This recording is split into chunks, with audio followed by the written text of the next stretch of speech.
Chapter 6. Highlights of Psalms 30, 31, 32, and 34. I shall take some of the key verses of these psalms and cast light upon them so that the reader may see the beauty and the wonders of the great truths embodied in them. O Lord my God, I cried unto thee, and thou hast healed me. Psalm 30, verse 2. O Lord, thou hast brought up my soul from the grave, thou hast kept me alive, that I should not go down to the pit. Psalm 33.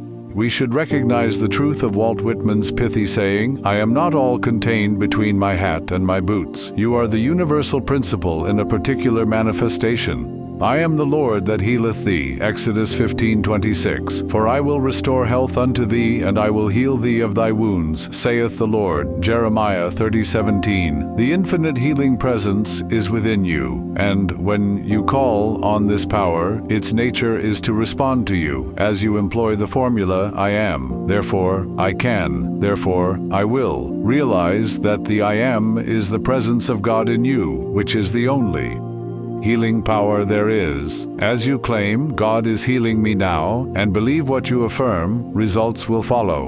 A woman in Laguna Hills told me that one night she had been taken to the emergency room of the hospital, apparently suffering from a cardiac attack. On the way to the hospital, she had cried out aloud, O Lord, heal me. She kept repeating this prayer all the way to the hospital. The next day she was released, for all tests showed a normal heart. Her cry was simply her recognition of the infinite healing power and her unquestioning faith in the response of the divine presence. There are not two I ams, but one I am, one God. Whatever therefore you conceive and believe the universal life principle to be, that is what it will be to you. With the pure thou wilt show thyself pure, and with the froward thou wilt show thyself froward. Psalm 18:26. The meaning of Psalm 33, where it mentions the grave and the pit. It is necessary to remind ourselves that there are not only cemeteries in the earth where dead bodies are deposited, but there are graveyards in the mind where millions bury their hopes, dreams, ideals, and aspirations. Great numbers of people indulge in defeatism, melancholia, cynicism, rejection, and self-pity. In their mind, they lay away the desires of their heart and ideals to which they aspire. They say to themselves, it can't be, it is too good to be true. The good things of life are not for me. With this negative attitude of mind, they bury their hopes and their dreams. The answer is to meditate on expansion, growth, and enlargement along all lines, visioning yourself as doing what you love to do, while knowing that the power of the Almighty will back you up. If you do this regularly, you will have a garden in your mind which grows and brings forth strength, confidence, and assurance all the days of your life. The pit spoken of is the mood of despondency, gloom, and despair. When you realize that God flows through you, filling up all the empty vessels in your life, you will not go down into the slough of despondency. I suggested to a woman who used to visit the grave of her deceased husband twice weekly and deposit flowers there to discontinue that procedure. She was very depressed and was losing her vision. I explained to her that she was building a graveyard in her mind and identifying herself with cessation and finality, and further that there was no one in that grave. I pointed out to her that people are lost in the air and the sea, and that we do not place any markers there. If there is no grave or headstone to suggest death, there is no reason in the world for the mind to decree that there is death. I suggested she give the flowers of her heart to her husband, who, like all her other relatives who have passed on, is all around her, separated by frequency only, and living in the next dimension of life. This is why you read in the Bible that the tomb is empty, there is no one there. Her grief and mourning were robbing her of vitality, health, peace of mind, and eyesight. Loved ones are separated from us only by frequency, since they are functioning in the fourth dimension, which is all around us and interpenetrating this plane. When you turn the dial of your television set, you see people in the room. You hear symphonies, songs, and news from distant places. The symphonies, music, and the people were in the room all the time, but you had to turn the television set on to prove it. Many people who are clairvoyant can see others in the next dimension. When the scales of superstition and thousands of years of brainwashing fall from our eyes, we will see our loved ones right where we are, outside of time and space as we know it. Thou hast turned for me my mourning into dancing. Thou hast put off my sackcloth and girded me with gladness. Psalm 30:11. You will never again mourn the dead, for there are no dead. Therefore, when loved ones pass on to the next dimension, you will rejoice in their new birthday in God, and know that their journey is ever onward, upward, and Godward. You gird yourself with gladness when you claim that the love, peace, harmony, and joy of the Lord are flowing through them in transcendental loveliness. Then you are lifting them up in your heart and giving them and yourself a divine transfusion. The important verse in Psalm 31 is 15. My times are in thy hand. Deliver me from the hand of mine enemies and from them that persecute me. Psalm 31:15. The hand in the Bible represents the power of God, directed and focused on a particular solution. This is why we are told,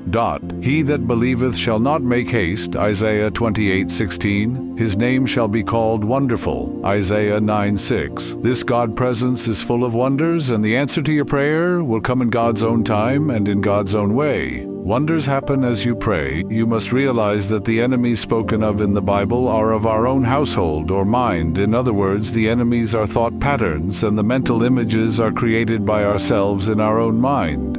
This is why Jesus said, "And a man's foes shall be they of his own household." Matthew 10:36.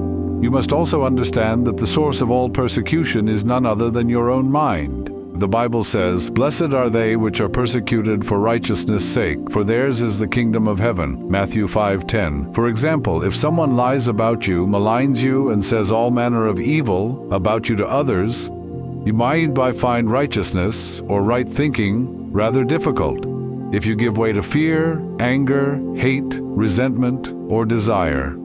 To get even, you are being persecuted for righteousness' sake. This is a very wonderful opportunity for you to begin to practice the presence of God and to saturate your mind with the truths of God. Scientific prayer is the practice of the presence of God, and it involves a tussle with the negatives of the mind which tend to persecute and irritate you. Apply the great laws of substitution and engage in God-like thoughts. When your thoughts are God's thoughts, God's power is with your thoughts of good. A girl working in a large office said that the supervisor was picking on her, was complaining about her work to the general manager, and was also lying about her moral character to others. I explained to this young woman that she must cease giving power to the supervisor and that the power to control and regulate her life was within her, not in the other person. I also elaborated on the fact that of course there is no advantage whatever in being annoyed by another. Actually, we are annoying ourselves, for this resultant unhappiness is always due to the movement of our own thought. Furthermore, nothing can come into our experience unless it finds something in us with which it is attuned. Undoubtedly, something is hidden in our subconscious which attracts it. It is also a sign that our subconscious needs a cleansing. What we see at any time is based on our own concept of things. This young woman healed herself by going back to the source, God within herself, the I Am, the only presence, power, cause, and substance. She affirmed boldly, God is my boss, my guide, and my counselor. God watches over me. I am working for him. God is my paymaster, and he loves me and cares for me. It is wonderful. Whenever thoughts of the supervisor appeared, she would affirm, God be with you. I loose you and let you go. God is my boss. She made a habit of this, and in a few weeks the supervisor was transferred and this young woman was promoted. Remember, whatever you claim in consciousness and feel to be true belongs to you by right of consciousness. All persecution, hindrances, and obstacles are from within. Many people bring up the question of martyrs. You must understand that their knowledge of the laws of mind and the ways of the spirit was incomplete. Many of them fixed their attention on martyrdom, regarding it, as a great number of the saints did, as the highest good. And whatever you expect and give your attention to will come into your experience. Love casts out fear, and if the martyrs of old had loosed their enemies sufficiently, i.e., knowing the presence of God in themselves and in the other, then nothing could by any means have touched them. There shall no evil befall thee, neither shall any plague come nigh thy dwelling. Psalm 91:10. If God be for us, who can be against us? Romans 8:31. In Psalm 32 there are 3 very important verses which will be explained as we go along. Thou art my hiding place, thou shalt preserve me from trouble, thou shalt compass me about with songs of deliverance. Selah. Psalm 32:7. Here we are told specifically that peace and protection result from trusting in God. As you affirm the great truth mentioned in this verse, you will find yourself surrounded by the sacred circle of God's love. The whole armor of God envelops you so that you lead a charmed life.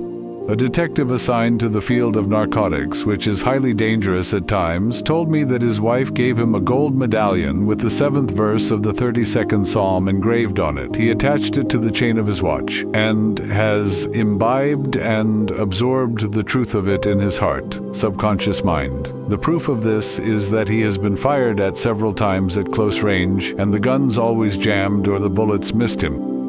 He has ingested, digested, and assimilated this truth so that it is a subconscious conviction, a living part of him, in the same way that an apple becomes a part of your bloodstream. This blessing is given to him because of his sincerity of heart. I will instruct thee and teach thee in the way which thou shalt go. I will guide thee with mine eye. Be ye not as the horse or as the mule, which have no understanding, whose mouth must be held in with bit and bridle, lest they come near unto thee. Psalm 32:8-9. There is a guiding principle in all of us. Infinite intelligence knows only the answer and has the solution to every problem under the sun. Verse 9 says that this guidance and instruction is dependent on our having an understanding of the laws of mind and the way of the Spirit. We must not be like the horse and the mule, which are governed by instinct and cannot reason critically like a man who, when he understands, can separate the chaff from the wheat, the false from the real. In other words, you should be like a good and upright judge who looks at the truth of the situation and then looks at the appearance of things, hearsay and falsehood, and then decides on the truth of being.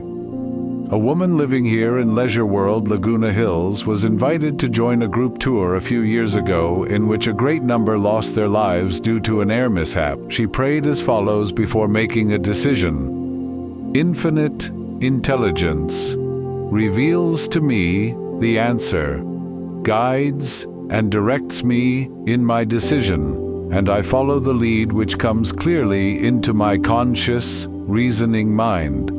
She had a dream in which she saw the complete disaster. In other words, she experienced a prevision of that which was about to happen a few days later. She decided not to go on the trip and advised her friends who had invited her to cancel their reservations, but they dismissed the warning as just a dream of no consequence. This woman had what the Bible is talking about, understanding. She knew how her mind worked and she followed the response. She knew that the nature of infinite intelligence was responsiveness, and that the murmurings, whisperings, urges, and promptings of the higher self are always lifeward. She understood that the life principle, which is God, always seeks to protect you if you will only listen and obey. But let him that glorieth glory in this, that he understandeth and knoweth me, that I am the Lord. Jeremiah 9:24. For I know that my Redeemer liveth. Job 19:25. The key verses to Psalm 34 are the following beautiful truths. I sought the Lord, and he heard me and delivered me from all my fears. O taste and see that the Lord is good. Blessed is the man that trusteth in him. Psalm 34:4-8.